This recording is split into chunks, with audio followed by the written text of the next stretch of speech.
کہ یہ ایک کال پر لبیک نہیں کہتے، یہ ایک جماعت پر منظم نہیں ہے، یہ کسی کی ایک بات پر جمع نہیں ہوتے، یہ ٹکڑیوں میں منتشر ہے، یہ الگ الگ بولیاں بولتے ہیں، اس لیے تمہارے اشارات خود انتظامیہ مٹواتی ہے، جناب والا خود تمہاری انتظامیہ تمہارے پرچموں کو اترواتی ہے۔ اس کی وجہ یہ ہے کہ یہ جانتے ہیں کہ یہ کبھی بھی لا اینڈ آرڈر کا مسئلہ پیدا نہیں کر سکتے، یہ کبھی انتظامیہ کے لیے کوئی مسئلہ، مگر ہاں اے علماء اہل سنت، جب سے ہم نے سنی تحریک کا قیام عمل میں لایا ہے، ہم نے اپنی استطاعت کے مطابق، ہم نے اپنی طاقت کے مطابق مذہب کا، اسلام کا، مسلک کا اگر نام لیا اور کام کیا تو ہم نے اپنے نام پر قوت دکھائی ہے،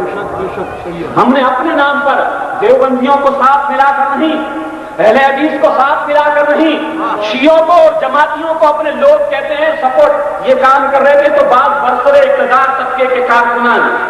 کراچی میں برسر اقتدار طبقہ اگر صفائی مہم کرتا ہے تو صرف سنی تحریک کی چوکنگ مٹاتا ہے،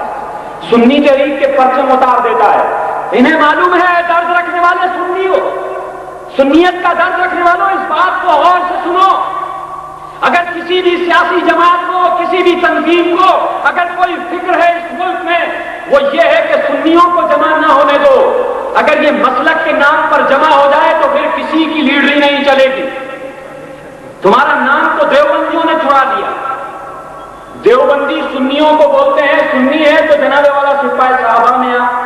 سواد اعظم اہل سنت بنائی تو دیوبندیوں نے بنائی، سپاہی ہم صحابہ کے ماننے والے ہیں دیوبندیوں نے بنائی، انہیں معلوم ہے کہ سادہ لوگ سنیوں کو دھوکہ دیا جا سکتا ہے، تو جناب والا محرم کا مہینہ ہوتا ہے تو جناب صدر بھی پیغام نشر کرتا ہے، محرم کا دن ہوتے ہیں 10 دن تو وزیر اعظم بھی افسردہ ہو جاتا ہے، وزیر اعلیٰ بھی پیغام دیتا ہے، انتظامات پر کنٹرول کرتا ہے، یہ سنی جو سال پر اپنے مذہبی، اپنے مسلکی، اپنی نیازیں، اپنے جناب والا عرس، اپنے جلسے، اپنے مدارس، اپنی تنظیمیں چلاتی ہے، تو مگر ان صدر، وزیر اعظم، وزیر اعلیٰ، انتظامیہ کے لوگوں کو خیال نہیں آتا، انہیں وجہ ہے کہ انہیں پتا ہے کہ یہ الگ الگ سارا کام کرتے ہیں۔ اگر سنی جمع ہو جائے، اگر سنی ایک ہو جائے تو یقین مانیے کہ یہ تمام تنظیموں کو اپنی لیڈری کی فکر ہو جائے،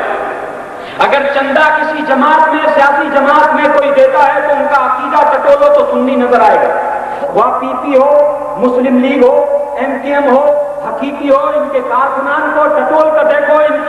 ان کی عورتیں کام کرتی ہے مگر ہوتی سنی ہے، کیا وجہ ہے کہ ہمارے مرد بھی اپنے مسلک کے لیے کام نہیں کرتے، اپنے مسلک، اپنے مذہب کے لیے جناب والا ہیلوں سے کام لیتے ہیں، بہانوں سے کام لیتے ہیں۔ اے سنیت کا درد رکھنے والوں، جب ہم نے سنی تحریک کی بنیاد رکھی تو لوگ ہم سے سوال کرتے تھے، لوگ ہم سے پوچھتے تھے کہ جب ہم مسلک کا کام کریں گے، ہم جناب والا مذہب کا کام کریں گے تو ہمارے پیچھے کون آئے گا، ہمارا سپورٹر کون ہوگا، ہمارا ساتھ کون دے گا؟ اے سنیت کا درد رکھنے والوں، کراچی سے لے کر پشاور تک ہم نے اس بات کا ثبوت دیا ہے، اگر جناب والا رحیم یاسنا میں ہمارا کارکن شہید ہوا تو ہم نے، انہوں نے رات کو اطلاع کی تو ہم صبح ضرور پہنچے ہیں، اگر فیصل آباد میں کارکنان شہید ہوئے تو جناب والا انہوں نے رات کو اطلاع دی تو ہم شام کو ضرور پہنچے ہیں، جناب والا اگر لاہور میں کچھ مسئلہ ہوا، اگر کسی اور شہر میں کوئی مسئلہ ہوا، سنی ڈرتا تھا، مساجد پر قبضہ ہو تو سنی کہتا تھا وہاں بھی قبضہ کر رہے ہیں، انتظامیہ کے لوگ محکمہ اوقاف کے نام پر زیادتی کرتے تھے، ہمارے جلوسوں کو، ہمارے جلسوں کو نہیں کرنے دیتے تھے، قادیانیوں کا مسئلہ ہو تو ہر مذہبی لوگ یہ بات سوچتے ہیں، تمام مسلک کے ماننے والے، کہ ہم تنہا اس کے خلاف تحریک نہیں چلا سکتے، کام نہیں کر سکتے۔ علماء اہل سنت اس بات پر ضرور توجہ فرمائیے گا۔ پچھلے دنوں پچھلی نگراں، ابھی جو نگراں گورنمنٹ گئی ہے، سندھ کابینہ میں ایک صوبائی وزیر قادیانی لے لیا گیا، اس میں تمام مسلک کے ماننے والوں نے ان کے خلاف احتجاج نوٹ کرایا، ریلیوں کی صورت میں، احتجاج کی صورت میں۔ ہمارا مسلک جاننے کے لیے علماء اہل سنت ہم سے لوگ پوچھتے ہیں آپ کی کون تائید کرتا ہے، کون آپ کا حامی ہے، آپ کی سند کیا ہے؟ یہ سنی تحریک بنی نہیں تھی تو لوگ ہم سے پوچھتے تھے، اب خود ہم سند بن گئے۔ مطلب سمجھانا ہے کہ لوگ ہم سے پوچھتے تھے کہ آپ کون ہو، اب لوگ پوچھتے ہیں کیا سنی تحریک والے تمہیں جانتے ہیں؟ اگر سنی تحریک والے جانتے ہیں تو یہ پکے سنی ہیں، ورنہ کئی پلپلے سننے کی ہیں، کئی گلابی سنی ہیں، کہ ہم برا نہیں بولتے کسی کو، ہم کسی کے خلاف ہیں سنی، مگر ہم شیعوں کے خلاف نہیں بولتے، دیوبندیوں کے، اس لیے کہ مہم نہیں چل سکتی۔ ہم نے قادیانیوں کے خلاف مہم چلائی تو ہمیں کچھ سنی عالموں نے اور کچھ دیوبندیوں نے ہم سے دفتر پر رابطہ کیا کہ قادیانی وزیر کے خلاف مشترکہ کوئی کام کرے۔ ہم طاقت اور سنی تحریک کی قوت اس پرفتن حالات میں کہ یہاں بعض سیاسی تنظیم کے کارکنان گلیوں میں روک دیتے ہیں کہ جلوس میں نہ جاؤ، ان کے جلسے میں نہ جاؤ، ان کا اشتہار مساجد میں، لانڈی میں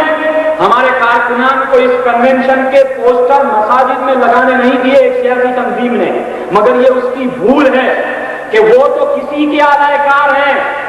ہم کسی ایجنسیوں، انتظامیہ کے لوگ، حکومت کے لوگ، برسر اقتدار حزب اختلاف یا کسی ملک کے اعلی کار نہیں ہے۔ اگر ہیں تو جناب والا ہم اگر ایجنٹ ہیں یا ہم کسی کے کچھ ہیں تو ہم علماء اہل سنت یا ہم سب کو یہ کہتے ہیں کہ جناب والا ہم جو کچھ بھی کر رہے ہیں حضور علیہ السلام کے نام پر کر رہے ہیں، ہم حضور غوث الاعظم کے نام پر کر رہے ہیں۔ انہوں نے پوسٹر لگانے نہیں دیے، چاکنگ کرنے نہیں دی، بم بلاسٹ، بعض لوگ کہتے ہیں کہ یہ بھی ایک سیاسی حصہ ہے۔ لوگ ایسے لوگوں کو اپنا سربراہ بناتے ہیں، ایسے لوگوں کو اپنا بڑا مانتے ہیں جو بندے کو مارنا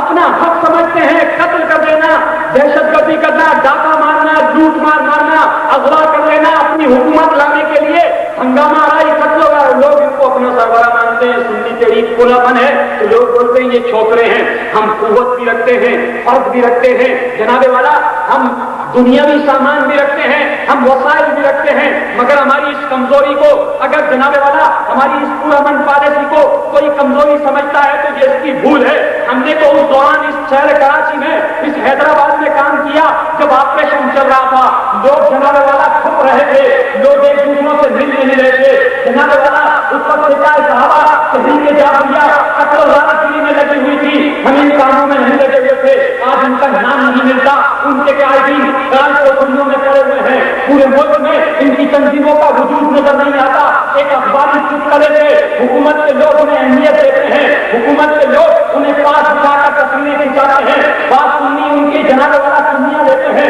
مگر سنی تحریک نے اس کا ثبوت نہیں دیا۔ ہم نے مولانا کو بولا، ہم مولانا سردار احمد رحمت اللہ علیہ کے ماننے والے ہیں، ان کا ایک قول ایک عالم نے سنایا تھا، ہم نے وہ سنی عالم کو یہ قول سنا دیا کہ جناب والا ایک کفر کے خلاف تو جہاد کریں، اگر قادیانی کافر ہیں، اگر قادیانیوں کو علماء جنت سے کافر قرار دیا ہے تو جناب والا دیوبند کی عبادتوں پر اعلیٰ حضرت نے مولانا قاسم نانوتوی کو جو جناب والا جس عبادت پر حضرت کا فتویٰ دیا ہے تو دیوبندی اس کے ماننے والے ہیں، ہم دیوبندیوں کے ایک کفر کے